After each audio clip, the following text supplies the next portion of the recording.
Hello student, હવે જો આપણે આગળ સમય સંખ્યા વિશે આગળ ભણી ગયા છે.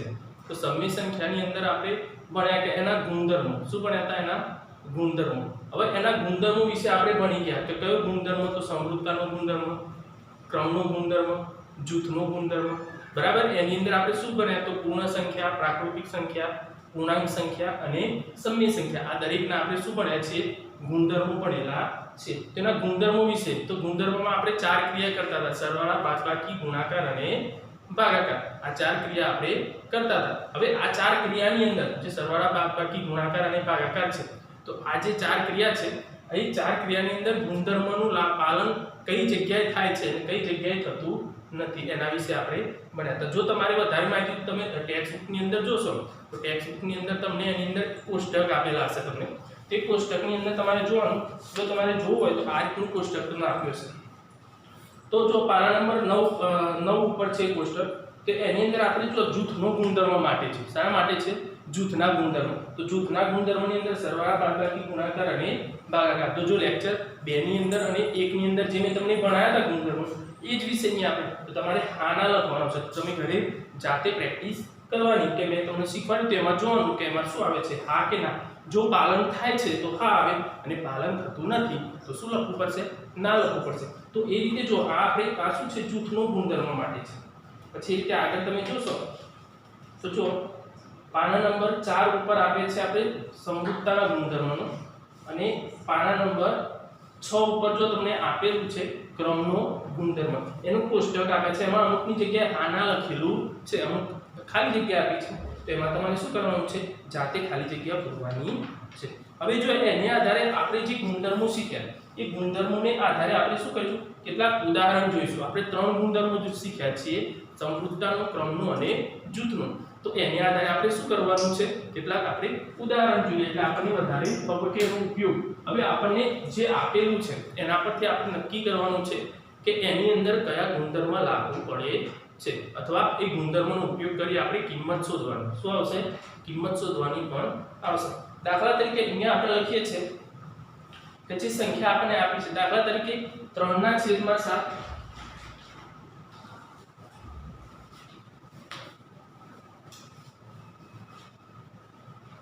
પ્લસ -6/11 પ્લસ -8/21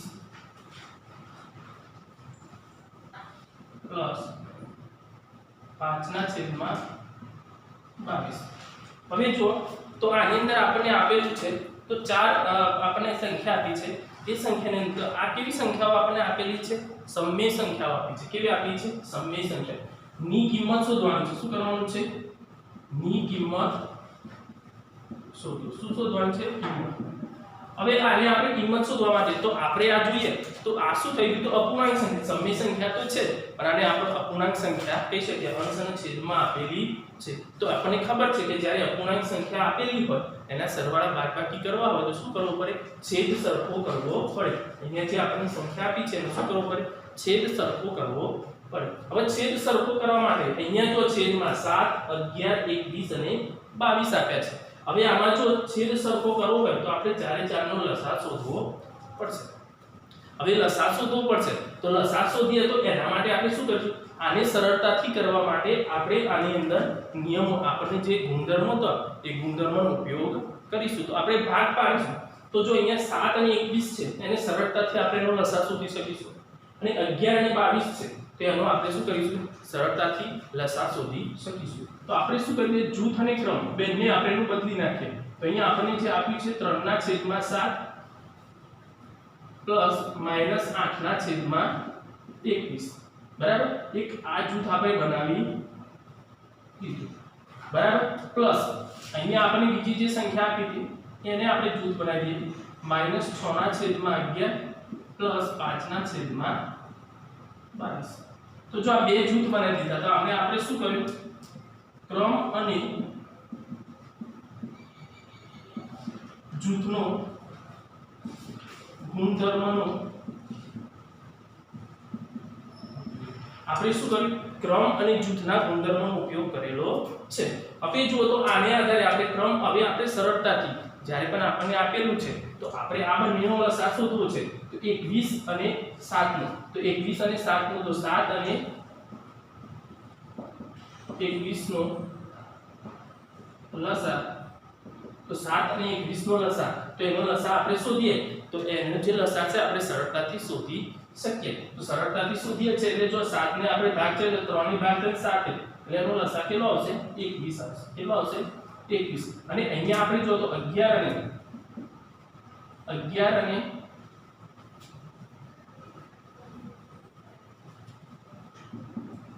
અને 22 નો લસા બરાબર તો 11 અને 22 નો લસા બરાબર કેટલો આવશે 22 કેટલો આવશે 22 હવે જો આપણને જે લસા શોધવા હતા એ આપણને લસા મળી ગયું કે જેનો જે લસા આપણે શોધતા હતા તો અહીંયા 21 અને 22 તો લસાને આધારે આપણે અહીંયા સંખ્યા લખીએ કે ચલો પહેલી સંખ્યા લખી છે આપણે તો પહેલી સંખ્યા માટે આપણે 21 લસા લઈ લીધું હવે 7 ને 21 કરવા માટે કેટલા પડશે 3 મળે તો ઉપર પણ 3 મળે એટલે 3 તરી 9 પ્લસ અહીંયા તો આપણે 21 આપ્યા છે એટલે એને કંઈ કરવું પડશે નહીં તો ત્યાં શું લખવું પડશે -8 પ્લસ બીજાની અંદર તો એનો લસા આપણે કેટલો મળ્યો 22 મળ્યો તો અહીંયા આપણને આપ્યા છે તો -22 આવ્યા તો અહીંયા આપણે 11 આપ્યા છે તો 11 ને આપણે કરીએ 2 વડે ગુણાકાર કરીએ તો 22 થાય તો ઉપર પણ 2 વડે એટલે 6 દુ 12 પ્લસ અહીંયા કેટલા આવશે અહીંયા તો 22 આપ્યા છે એટલે એને કંઈ કરવું પડશે ને ત્યાં શું લખી દીધું આપણે 5 ના 5 હવે જુઓ આની ક્રિયા કરીએ તો પ્લસ માઈનસ થશે એટલે 9 માંથી 8 એટલે કેટલા વધે 1 ના છેદમાં આવશે 21 પ્લસ અહીંયા પણ એવું થશે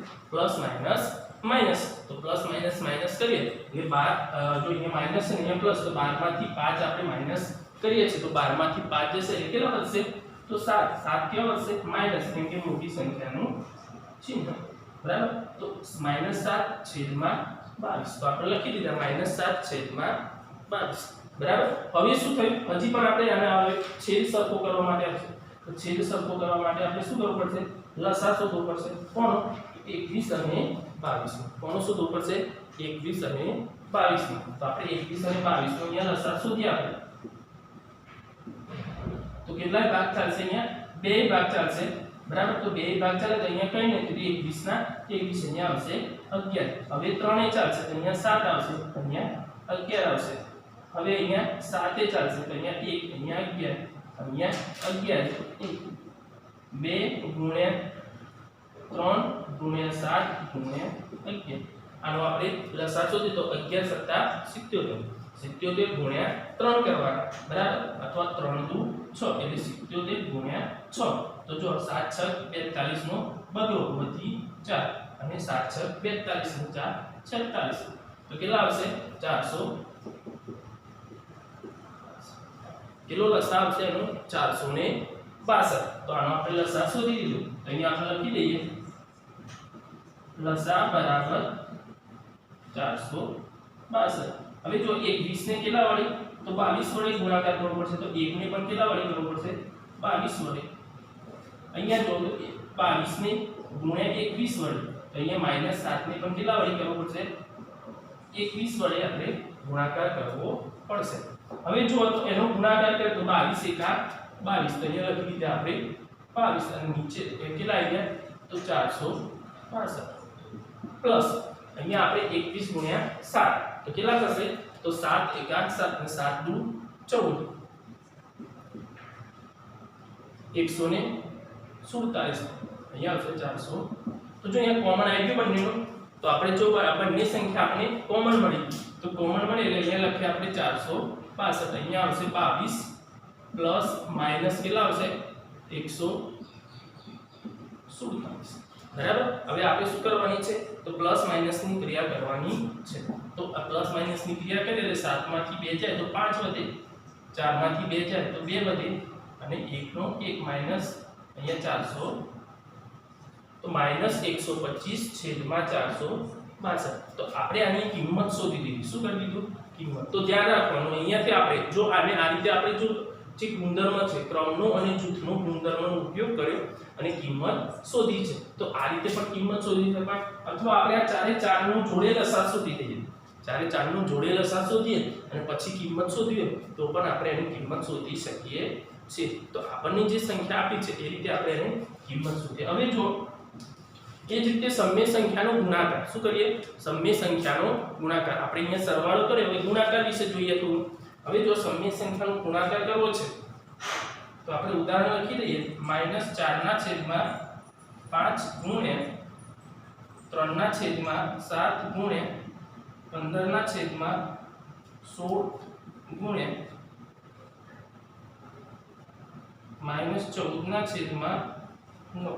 બરાબર. હવે જો તો આનો આપણે શું કરવો છે?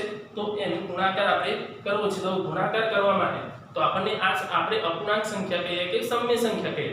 હવે આનો આપણે શું કરવો છે? ગુણાકાર. તો ગુણાકારની અંદર શું છે કે જ્યારે પણ આપણે ગુણાકાર કરીએ છીએ ત્યારે આપણે એવું છેદ સરખો કરો, લસા શોધો એવું આવતું નથી. ધ્યાન રાખવાનું, ગુણાકાર અને ભાગાકારમાં આવતું નથી. સરવાળા અને બાદબાકીમાં એમ કરવું પડે છે. ગુણાકાર કરવા માટે આપણે શું કરશું? તો આપણને જે સંખ્યા આપી છે તો અહીંયા આપણે જોવાનું કે જે સંખ્યા આપણને આપેલી છે એ સંખ્યાને લેવાની છે અને પછી આપણે એનો ગુણાકાર કરવાનો છે.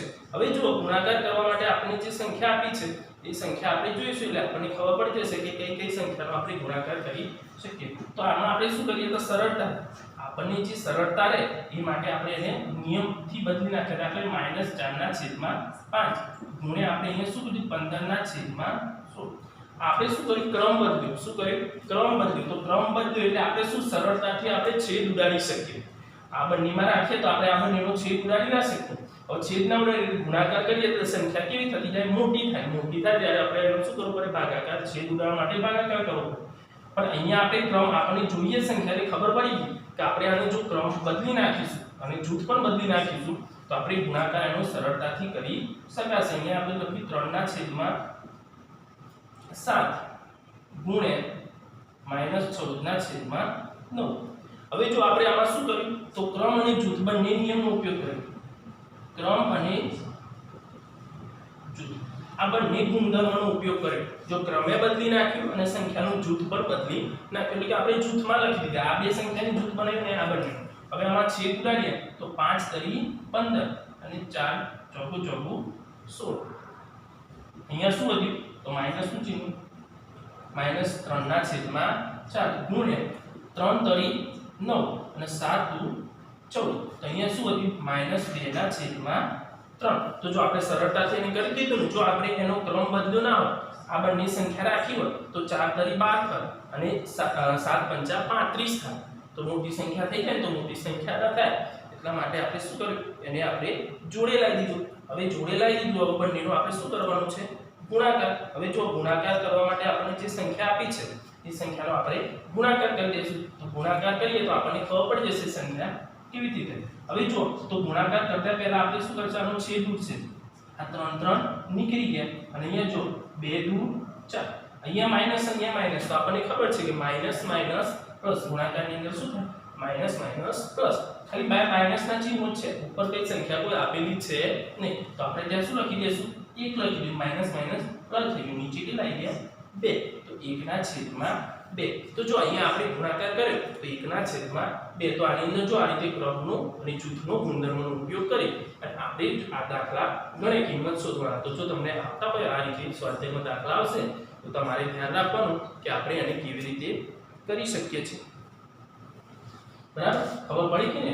હવે જો આપણે બીજો નવો પોઈન્ટ આગળ જોઈએ તો ખબર પડી ને ઉદાહરણ. તો આ રીતે આપણે હજી તો સ્વાધ્યાયની અંદર દાખલા આવશે એટલે આપણને વધારે ખબર પડશે કે એને કેવી રીતે ગણવાનું છે.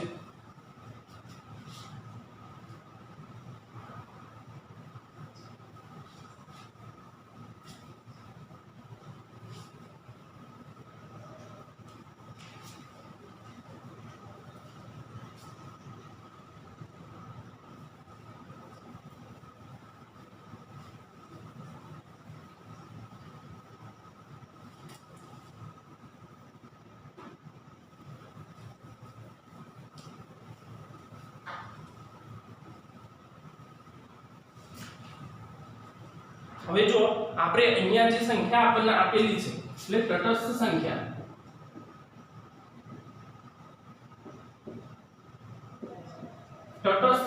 તટસ્થ મતલબ શું?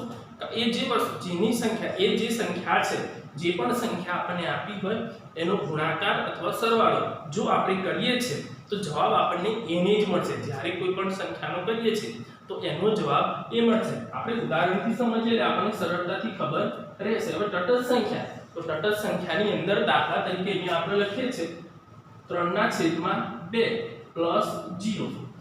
હવે આ બંનેનો સરવાળો કર્યો આપણે, તો આ બંનેનો સરવાળો કર્યો તો જવાબ શું આવશે? 3/2. શું આવશે? 3/2. તો અહીંયા 0 સાથે સરવાળો કરે તો જવાબ શું આવે? એનો એ સંખ્યા જે છે 3/2 છે, તો અહીંયા 3/2 કોઈ પણ સંખ્યા લઈએ છીએ આપણે -1/3 પ્લસ 0 બરાબર શું થાય? -1/3. તો એનો મતલબ શું થયો? તો આપણે બે ઉદાહરણ કર્યા, તો પ્લસ કરીએ છીએ આપણે, તો પ્લસ કરીએ એટલે તટસ્થ સંખ્યા છે. તો આ 0 એ કેવી થઈ? તટસ્થ સંખ્યા. તો 0 સાથે કોઈ પણ સંખ્યાનો સરવાળો કરીએ છીએ તો જવાબ એ જ સંખ્યા, પોતે જે સંખ્યા હોય એ જ સંખ્યા આવે છે, એમાં કોઈ ફરક પડતો નથી. માટે આપણે 0, તો 0 એ તટસ્થ સંખ્યા, પણ કોની? તો અહીંયા પ્લસ છે, તો સરવાળા માટે. તો આપણે એમ કહી શકીએ કે સરવાળા માટેની તટસ્થ સંખ્યા 0 કઈ થાય? સરવાળા માટેની તટસ્થ સંખ્યા કઈ કહેવાય? 0 કહેવાશે. કઈ કહેવાશે? 0. બીજું જોઈએ આપણે, તો એક બીજું ઉદાહરણ આપણે ગુણાકારથી લઈએ. તો કોઈ પણ સંખ્યાનો આપણે ગુણાકાર કરીએ છીએ, દાખલા તરીકે 5/7 ગુણ્યા 1, આનો ગુણાકાર કરીએ તો જવાબ શું આવશે? 5/7. એટલે કે 1 સાથે ગુણાકાર કરીએ છીએ, જો 0 સાથે કરીએ તો જવાબ 0 જ આવે. 0 સાથે કોઈ પણ સંખ્યાનો ગુણાકાર 0 સાથે કરીએ તો જવાબ 0 આવે. પણ આપણે શું કરવાનું છે? જે સંખ્યા હોય એ જ જવાબ આવે તો જ આપણે એને તટસ્થ સંખ્યા કહી શકીએ. તો 1 સાથે કરીએ છીએ તો તટસ્થ સંખ્યા દાખલા તરીકે -3/5 ગુણ્યા 1 બરાબર શું આવશે? -3/5. એનો મતલબ જો તો બંનેનો 1 સાથે તો 1 આવે. શું આવે? 1. એનો મતલબ થાય ગુણાકાર માટેની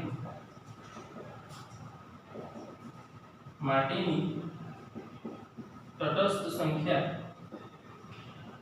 1 કઈ થાય? 1 થાય. તો સરવાળા માટે અને ગુણાકાર માટેની તટસ્થ સંખ્યા કઈ છે એ આપણે જાણવું હોય તો આ રીતે આપણે કહી શકીએ. તો બંનેની સંખ્યા ખબર પડી કે સરવાળા માટેની તટસ્થ સંખ્યા 0 છે અને ગુણાકાર માટેની તટસ્થ સંખ્યા 1 છે. એટલે એના પરથી આપણને 1 અને 0 બંનેની ભૂમિકા ખબર પડી ગઈ કે એની ભૂમિકા જ્યારે પણ આપણે દાખલો ભણીએ છીએ ત્યારે 1 ની અને 0 ની ભૂમિકા શું છે? કે 1 સાથે જ્યારે ગુણાકાર, જો 0 સાથે સરવાળો કોઈ પણ સંખ્યાનો કરવામાં આવે તો જવાબ એ જ મળે છે, અને જો એનો 0 સાથે ગુણાકાર કરવામાં આવે તો જવાબ 0 મળે છે. કયો મળે છે? જવાબ 0 મળે છે. તો આપણે એ ધ્યાન રાખવાનું કે જ્યારે આપણે ગુણાકાર કરીએ છીએ કે સરવાળો કરીએ છીએ તો એમાં જવાબ કેવી રીતે, અને 1 ની ભૂમિકા, તો 1 ની ભૂમિકાની અંદર ગુણાકારની અંદર શું આવે? જવાબ જે છે આપણને જે રકમ આપી છે એ જ એનો જવાબ આવે છે. તો આ રીતે આપણે 1 ની ભૂમિકા અને 0 ની ભૂમિકા જોઈ. હવે જો બીજું છે વિરોધી સંખ્યા.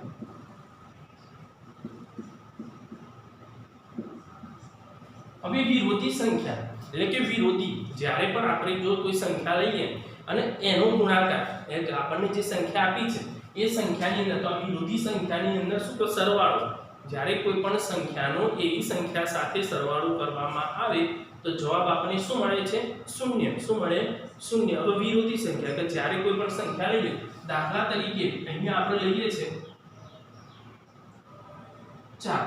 હવે 4 છે તો 4 ની સરવાળો એવી સંખ્યા, તો 4 ની એનું વિરોધી સંખ્યા. વિરોધી એટલે શું થાય? તો વિરોધીની મતલબ અહીંયા છે ધન ની વિરોધી કરીએ તો ઋણ થાય. કઈ થાય?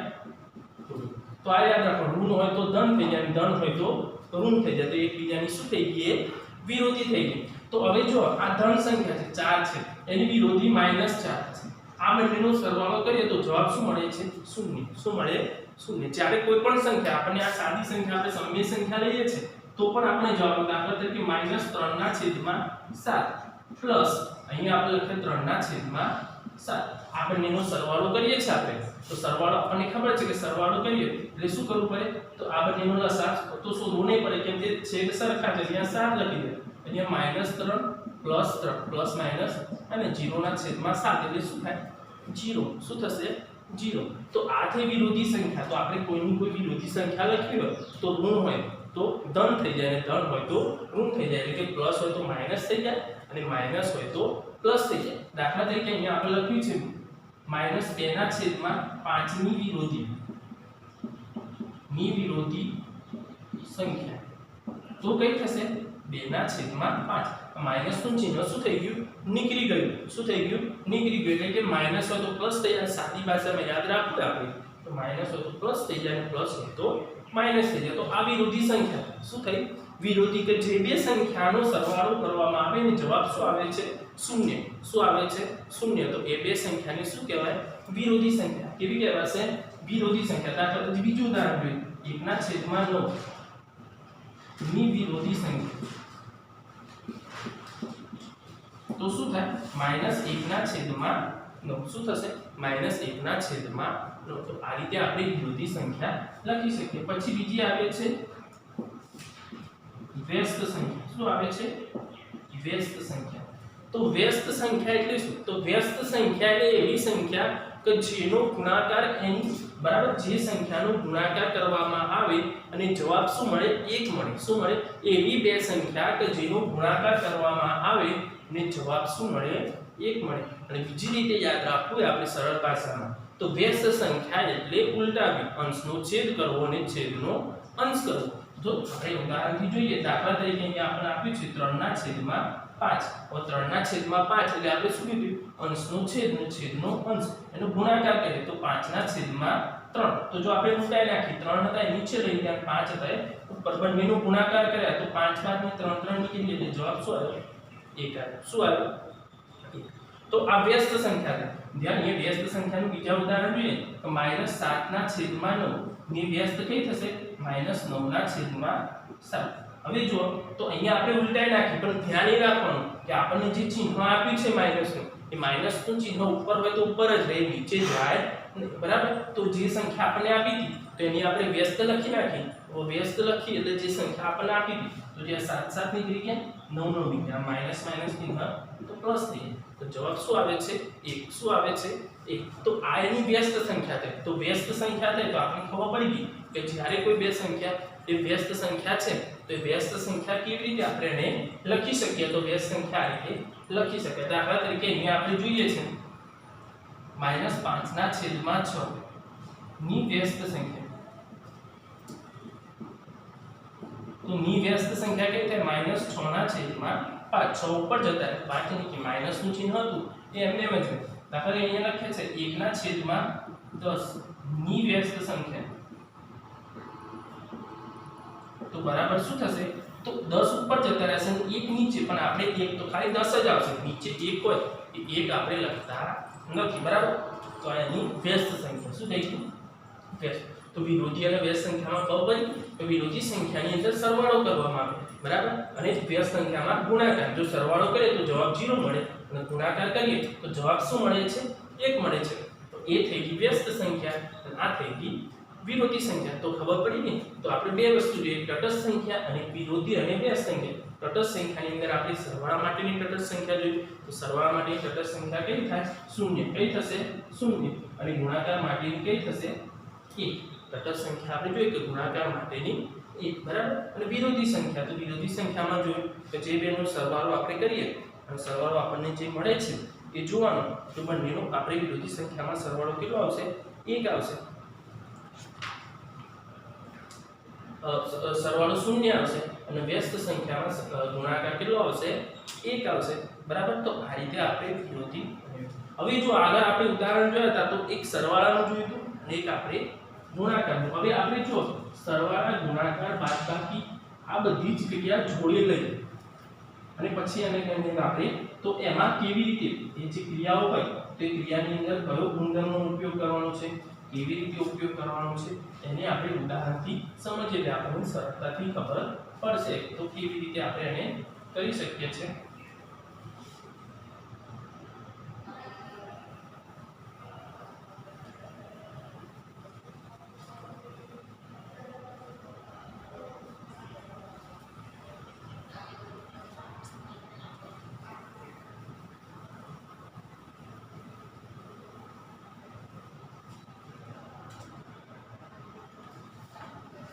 હવે જો એક ઉદાહરણ લખું છું,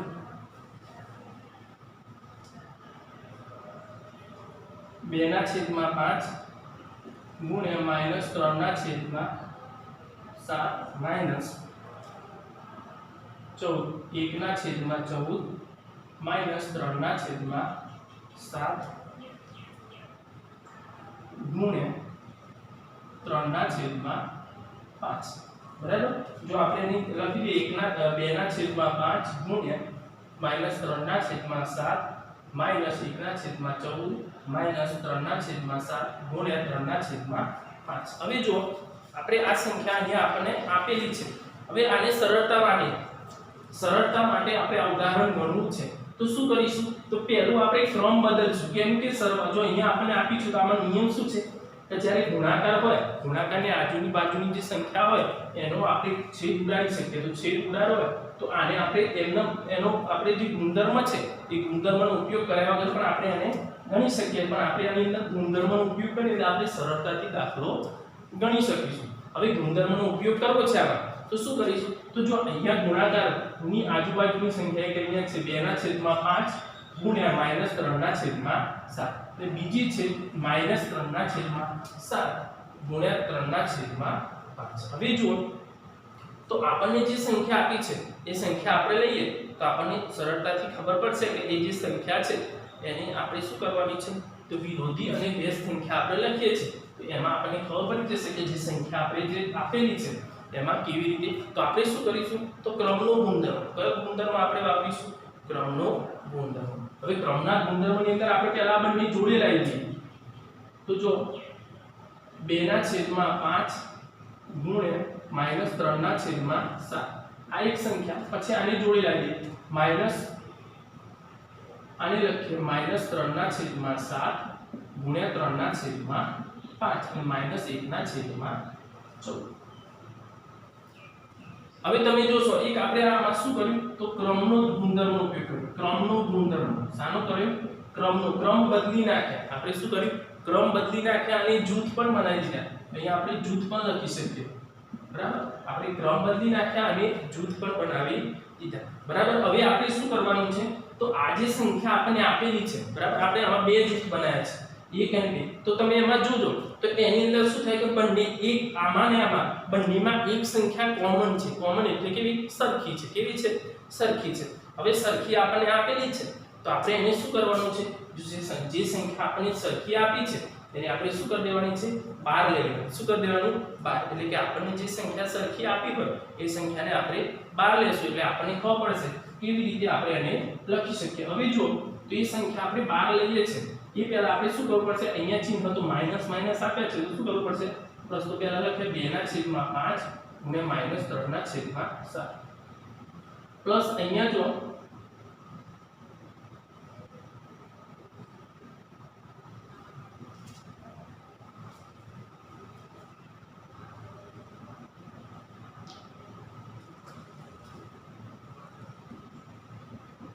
-3/7 5/3/5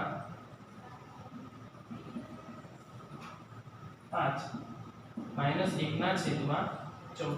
હવે આમાંથી કોમન કાઢ્યું -3/7, આમાંથી શું નીકળ્યું? -3/7 આપણે શું કર્યું?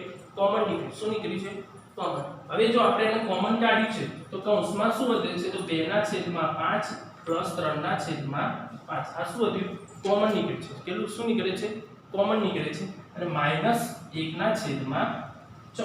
હવે આ કોમન નીકળ્યું એનો આપણે સરવાળો કરવો, સરવાળો કરશું એટલે આપણે શું કરીશું? આપણે છેદ તો સરખો છે અહીંયા 5 લખી દીધા, અહીંયા 2 પ્લસ 3 લખી દીધા, -1/14। હવે જો -3/7 અહીંયા 3 2 5 તો 5/5 -1/14। તો આપણે શું કરીએ? એનો સરવાળો કરી દીધો તો સરવાળાની અંદર આપણે મળી ગયો। હવે શું નીકળી જશે? તો અહીંયા જે 5 ઉપર નીચે આપણને આપેલા છે શું કરવાના છે? આપણે કાઢી નાખીશું, એટલે જે સંખ્યા આપણને આપી છે એ ત્યાંથી નીકળી જશે। હવે જો એ સંખ્યા આપણે નીકળી ગઈ એટલે અહીંયા શું વધ્યું? 1 વધ્યું। હવે 1 વધ્યું એટલે આપણે એને લખતા નથી, તો અહીંયા લખીએ -3/7 -1/14। હવે શું કરીએ? આપણે બાદબાકીની ક્રિયા કરવાની, શું કરવાનું છે? બાદબાકી। હવે બાદબાકીની ક્રિયા કરીએ તો આની અંદર લસા શોધવો પડશે પાછો, તો તો લસા શોધીએ તો 7 અને 14 નો લસા કેટલો થશે 14 કેટલો થશે 14 હવે 14 થઈ ગયા તો અહીંયા કોમન આપણે 14 લખી દીધા તો 7 ને 14 કરવા માટે કેટલા વડે 2 વડે તો ઉપર પર કેટલા વડે 2 વડે એટલે 3 દુ 6 એટલે -6 અને અહીંયા તો 14 આપેલા છે એટલે કંઈ કરવું પડશે નહીં તો ત્યાં શું લખી દીધું -1 હવે જો માઈનસ માઈનસ શું થઈ જશે પ્લસ થઈ જશે એટલે અહીંયા આપણે લખીશું -7 છેદમાં 14 હવે જો -7 છેદમાં આપણે કેટલા લખી દીધા 14 હવે છેદ ઉડી જશે 7 દુ 14 માઈનસ નું ચિહ્ન એક ઉપર રહેશે તો -1 છેદમાં 2 આપણે જે સંખ્યા આપી હતી આપણે લખી શકીએ -1 છેદમાં 2 ચિહ્ન તો આપણે એમને જ રાખવાનું તો આ રીતે આપણને જો સરવાળા બાદબાકી અને ગુણાકારનો આપ્યું હોય તો આપણે આને કરી શકીએ હવે જો આપણે સ્વાધ્યાયના દાખલા આગળ નેક્સ્ટ લેક્ચરની અંદર ભણીશું